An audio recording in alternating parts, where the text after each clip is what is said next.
ये आकाशवाणी है। प्रस्तुत है कार्यक्रम सुर्खियों में। इसके अंतर्गत आज सुनिए प्रधानमंत्री किसान सम्मान निधि योजना के 2 वर्ष पूरे होने पर चर्चा। इसमें भाग ले रहे हैं कृषि विशेषज्ञ हरवीर सिंह और आकाशवाणी संवाददाता कमल कुमार प्रजापति। किसानों के कल्याण के लिए सरकार द्वारा कई परियोजनाएं चलाई जा रही हैं। इन योजनाओं में प्रधानमंत्री किसान सम्मान निधि या पीएम किसान योजना को एक अहम परियोजना के तौर पर गिना जा सकता है। जैसा कि हमारे श्रोता जानते ही हैं कि इस योजना के तहत छोटे और सीमांत किसानों को 6,000 रुपए की वार्षिक सहायता दी जाती है, जिससे वे बीजों की खरीद या बुआई की लागत को निश्चिंतता के साथ पूरा कर सकते हैं। आज इस योजना को शुरू हुए 2 साल पूरे हो चुके हैं। 2019 में आज के ही दिन यानी 24 फरवरी को गोरखपुर में एक कार्यक्रम में प्रधानमंत्री नरेंद्र मोदी ने इस योजना की शुरुआत की थी। विशेष बात यह है कि इन 2 सालों में 1,10,000 करोड़ रुपए से भी ज्यादा की राशि सीधे किसानों के बैंक खाते में इस योजना के तहत पहुंची और 11 करोड़ से भी ज्यादा किसान इस योजना से उनको लाभ मिला। तो ये योजना या इसे कहें कि जो किसानों के लिए एक तरह का आर्थिक पैकेज है, इससे किसानों को, हरवीर जी, आप क्या मानते हैं कितना लाभ है? और जैसा कि सरकार का फोकस है कि कृषकों की आय दोगुनी हो, तो अन्य योजनाओं की तरह ये योजना किसानों की आय को दोगुना करने में या समृद्धि लाने में कितनी सहायक होगी? ये डायरेक्ट बेनिफिट ट्रांसफर की सबसे बड़ी योजनाओं में एक योजना है और सरकार को जब ये लगा कि किसानों को सीधे आर्थिक मदद देनी चाहिए, जो उनके खाते में सीधे पैसा जाए, जिसका उपयोग छोटे किसान खास तौर से खाद, बीज या दूसरे जो कृषि के जो इनपुट हैं उसके लिए इस्तेमाल कर सकें, उसके लिए ये योजना शुरू की गई। 2019 में लॉन्च हुई और ये पहली किस्त गई थी उस वक्त, लेकिन दिसंबर 2018 से योजना की शुरुआत एक तरीके से जो अवधि मानी गई, क्योंकि 3 किस्तों में ये पैसा किसानों को जाता है। और जैसा आपने कहा कि आज 2 साल पूरे हुए हैं और इसके जरिए 1,10,000 करोड़ रुपए से ज्यादा पैसा किसानों के खाते में चला गया है। तो डायरेक्ट पैसा किसानों के खाते में सरकार की तरफ से उनकी आर्थिक मदद के लिए गया, उस तरह की ये सबसे बड़ी योजना है। और क्योंकि इसमें कोई लीकेज नहीं है, किसान के अकाउंट में सीधा पैसा इलेक्ट्रॉनिकली ट्रांसफर हो रहा है, एक तरीके से इसका जो इम्प्लीमेंटेशन है वो भी बहुत स्मूथ और इफेक्टिव है। आज प्रधानमंत्री ने अपने ट्वीट संदेश में कहा कि किसानों के जीवन स्तर में ये योजना परिवर्तन लाने का एक प्रयास है। तो अगर हम इस योजना को पूरी तरह से देखें तो सुनने को तो लगता है कि 6,000 रुपए सरकार द्वारा किसानों के बैंक खाते में पहुंचे, लेकिन जब हम एक सीमांत किसान, एक छोटे किसान की बात करते हैं तो उस वक्त जबकि फसलों की बुवाई नहीं होती है और बीजों की खरीद की उसे आवश्यकता होती है, तो उस वक्त एक आर्थिक जो सहायता मिल रही है इस योजना से, निश्चित तौर पर उससे हम देख रहे हैं कि किसानों की जो खेती है उसके लिए बहुत बड़ा एक प्रयास है। तो ऐसे में एक रकम से ज्यादा, एक राशि से ज्यादा ये योजना कितनी महत्वपूर्ण है? राशि के आकार को नहीं देखना चाहिए, उसके पीछे जो सोच है और उसका जो महत्व है उसको आंकना चाहिए।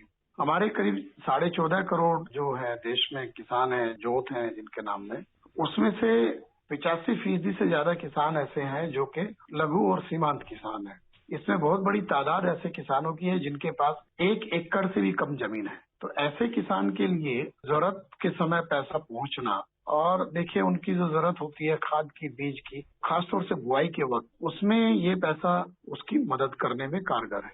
और जैसा आपने कहा कि छोटे किसान की इकोनॉमी बहुत छोटी है। हमारे देश में औसतन आमदनी अभी किसान की कृषि और गैर कृषि दोनों को मिला के 7,000 रुपए के आसपास है। तो आप समझ सकते हैं कि एक महीने में इतनी कम आमदनी वाले किसान के लिए अगर इनपुट का जो खर्चा है उसमें सरकार की तरफ से मदद मिलती है और इसमें वो अपनी छोटी जोत के लिए, ये बात सही है कि वो जो रिक्वायरमेंट है उसकी खाद और बीज की, उसका बड़ा हिस्सा पूरा कर सकता है। और दूसरे क्या है कि ये एश्योर्ड उसको मदद है जो कि उसको हर साल 3 बार में मिलनी ही है। तो इसमें एक तरह से यूनिवर्सल बेसिक इनकम का जो कॉन्सेप्ट है ये उसके काफी करीब है कि उसमें ये नहीं देखना कि आप छोटे हैं, बड़े हैं, लेकिन आपको मिलना ही है। और एक बार आपका जो डॉक्यूमेंटेशन हो गया है, आपके जो रिक्वायरमेंट है इंफॉर्मेशन की, वो डाटा एंट्री हो गई है, तो फिर आपके लिए ये पैसे पाना बहुत आसान है और सरकार के लिए भी ट्रांसफर करना आसान है। तो उसमें किसान को जो एक भरोसा है वो उसका इससे बढ़ता है। इसलिए यहाँ भरोसा और जरूरतमंद के लिए उसकी इस राशि की अहमियत दोनों को मिला करके देखें तो वो इसकी जो मकसद है उसको फिर पूरा करने के करीब जाती है। हरवीर जी, आपने अभी डायरेक्ट बेनिफिट ट्रांसफर का जिक्र किया कि किस तरह इस योजना ने सेट किया है उदाहरण कि इतनी बड़ी रकम यानी 1,10,000 करोड़ रुपए तक की जो मैंने अभी जिसका जिक्र किया, इस तरह की रकम को सीधे किसानों के खातों में दिया गया। तो आगे आने वाली योजनाओं के लिए जो कि डायरेक्ट बेनिफिट ट्रांसफर की स्कीम्स होंगी अलग अलग सामाजिक वर्गों के लिए सरकार की, उसके लिए कैसे इस योजना ने एक उदाहरण सेट किया है? और पहले हम जब देखते थे कि योजनाएं जरूर बन जाती थी किसानों के लिए या किसी भी सामाजिक वर्ग के लिए, लेकिन जब रकम पहुंचाने की बात होती थी तो उसके लिए एक व्यवस्था की शायद कमी थी। तो इस योजना ने कैसे क्रांतिकारी उदाहरण प्रस्तुत किया है कि अब जब योजनाएं बने तो लाभार्थियों को उनका सीधा लाभ हो? असल में देखिए, आपने ठीक कहा है कि पहले सरकार घोषणा करती थी कि हम जो लाभार्थी है उनको इतनी रकम देना चाहते हैं या ये मदद करना चाहते हैं। उसके बाद उसकी मल्टीपल स्टेजेस थी, सेंटर के बाद स्टेट, स्टेट के बाद डिस्ट्रिक्ट, डिस्ट्रिक्ट के बाद ब्लॉक, ब्लॉक के बाद पंचायत।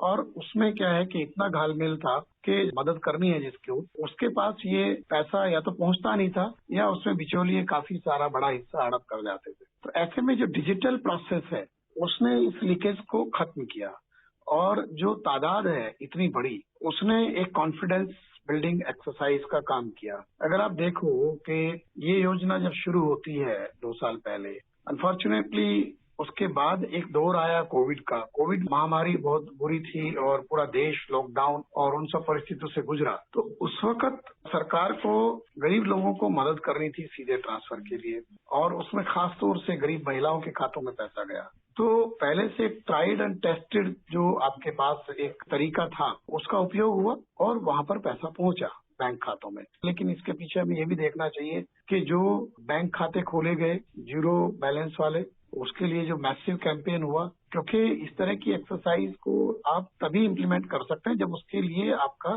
पहले से सिस्टम बना हुआ। और सबसे बेसिक रिक्वायरमेंट जो है वो थी उनका खाता होना। तो जनधन खाते, किसानों के खाते या जिन जरूरतमंदों को जैसे पेंशन है या स्कॉलरशिप्स है, हम जमीन पर काम कर चुके थे और जब उसके जरिए हमें बाकी चीजों को लागू करना था तो फिर वो हम कर पाए। ये एक स्कीम की बात नहीं है, सवाल है कि उस स्कीम के लिए जो विचार है कि हम इसको लागू कैसे करेंगे और उसके लिए क्या हमारे पास इंफ्रास्ट्रक्चर होना चाहिए, वो सब मिलकर के था। तो ये एक तरीके से एक पूरा सिस्टमेटिक अप्रोच रही है जो हमें आज सक्सेसफुली लागू करने के लिए मदद करती है।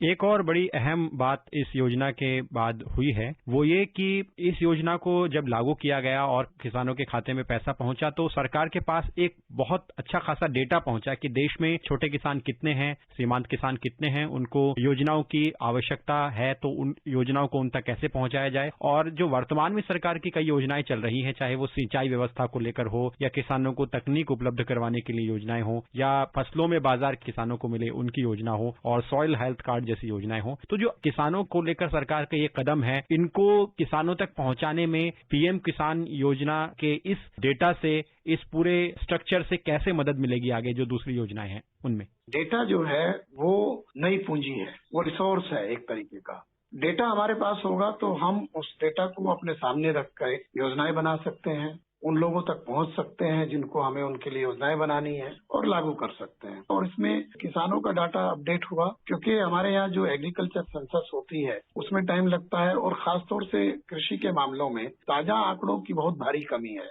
उसमें अभी हमने किसानों को आइडेंटिफाई कर लिया, इस बहाने उनकी जोत का पता लग गया, उनके बारे में बाकी जानकारी है, उनके बैंक अकाउंट की जानकारी है, उनके कॉन्टैक्ट की जानकारी है। तो ये एक बहुत बड़ा रिसोर्स बन गया है सरकार के पास। इसके जरिए बाकी योजनाओं को भी और बेहतर तरीके से लागू किया जा सकता है। और ये बाकी जो दूसरे आंकड़े हैं एग्रीकल्चर के, मेरा मानना है उनको भी अपडेट करने में और उनको जल्दी सामने लाने में ये मदद करेगा। हरवीर जी, कार्यक्रम में आप हमसे जुड़े, इसके लिए आपका बहुत बहुत धन्यवाद। धन्यवाद। अभी आप सुन रहे थे प्रधानमंत्री किसान सम्मान निधि योजना के 2 वर्ष पूरे होने पर चर्चा। इसमें भाग ले रहे थे कृषि विशेषज्ञ हरवीर सिंह और आकाशवाणी संवाददाता कमल कुमार प्रजापति। ये कार्यक्रम आकाशवाणी के समाचार सेवा प्रभाग द्वारा प्रस्तुत किया गया।